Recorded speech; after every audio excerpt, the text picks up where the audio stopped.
Shabbat Shalom, my friends. Well, this is one very busy Shabbat. First of all, our Sedra is isTazria, Leviticus 12:1 and following. That's one thing. Then, this Shabbat is Rosh Chodesh, new moon, beginning of a month, Nisan, the first day of the month of Nisan, which clearly signals that first Seder will be on Friday evening, April 15th. Time is coming. And during this horrific period, as millions of Ukrainian refugees seek shelter throughout the world, in the United States, in Israel, in Poland, in the UK, just about everywhere, we are reminded to invite strangers to our Sedarim, people for whom, even if just on this one brilliant night, we can become their sheltering family. Plus, this Shabbat has a special name, Shabbat HaChodesh, when we have an additional Torah reading from the book of Exodus, a Torah reading that proclaims that Rosh Chodesh Nisan, the new month of Nisan, to be specific, this year, Saturday, April 2nd, this is to be the first day of the new calendar year. Wait! That's correct. Rosh Hashanah was originally designated to be the halfway point of the year, not the beginning of the year. The rabbis taught that on the first of Tishrei, Adam and Eve were created, and thus that's when the world really began. But that's, happily, another topic for another day. One last item, starting right now and throughout the Hebrew month of Nisan, this month, Jews joyously greet the first blooming fruit tree that they see. The first blooming fruit tree that they see with the following blessing.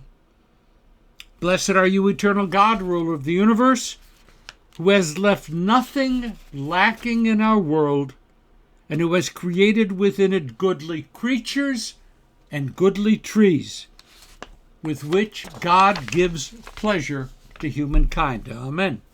That's a beautiful mitzvah. When the first time you see a blooming fruit tree, you have this blessing. Now, this week's Sedra, isTazria, and next week's Metzora are considered by many to make for rather unpleasant reading. In fact, I once had a family resign from the synagogue when they discovered that the reading of isTazria would be the reading assigned to their daughter for their daughter's bat mitzvah. Now, I had offered to work closely with their daughter to help her drill down a bit so that she could see, discover, feel some real important Torah teachings here, but they would have none of it. Family left. I still remember the name. It's been a long time. The focus of our Sedra is on physical impurity and illness. It asks, what are the ritual structures within which a woman who has just given birth can be brought from impurity to purity? And what if one has a severe skin rash, or a scaly spread on their skin, or a strange whiteness on the skin, or an inflammation that develops on the area of the skin that already had that strange whiteness, or a sudden change of the color of the beard to yellow? Now, these are serious matters, and the priest needed to be involved, not only to diagnose, but to prescribe both the rituals to be followed and even the possibility of isolation and quarantine. Is it leprosy? Or possibly, maybe even probably, some other specific disease? Now, if that almost 13-year-old girl had stayed the course and had accepted isTazria as her bat mitzvah portion, I might have gingerly, with my usual unusually high level of sensitivity, approach the topic this way. Here I'm talking to her. Diseases of the flesh were often understood among our teachers many centuries ago as possibly reflecting diseases of the spirit. In some cases, since the ancients didn't have our modern understandings of medicine, the disease which they otherwise could not explain or understand might be viewed as having been imposed by God as a punishment for certain kinds of negative behavior. For example, the rabbis would link, and their reasons, I won't go into it here, the rabbis could link leprosy and gossip. The terrible appearance of your flesh, therefore, is a sign that you have significantly violated your human responsibilities toward other people. I'm still talking quietly, easily, making the word small. Now, why do you think that the rabbis focused upon gossip as being deserving of such an incredibly unpleasant punishment? And why was it so important to the rabbis to declare that when bad things happen to us, it's because of something we did?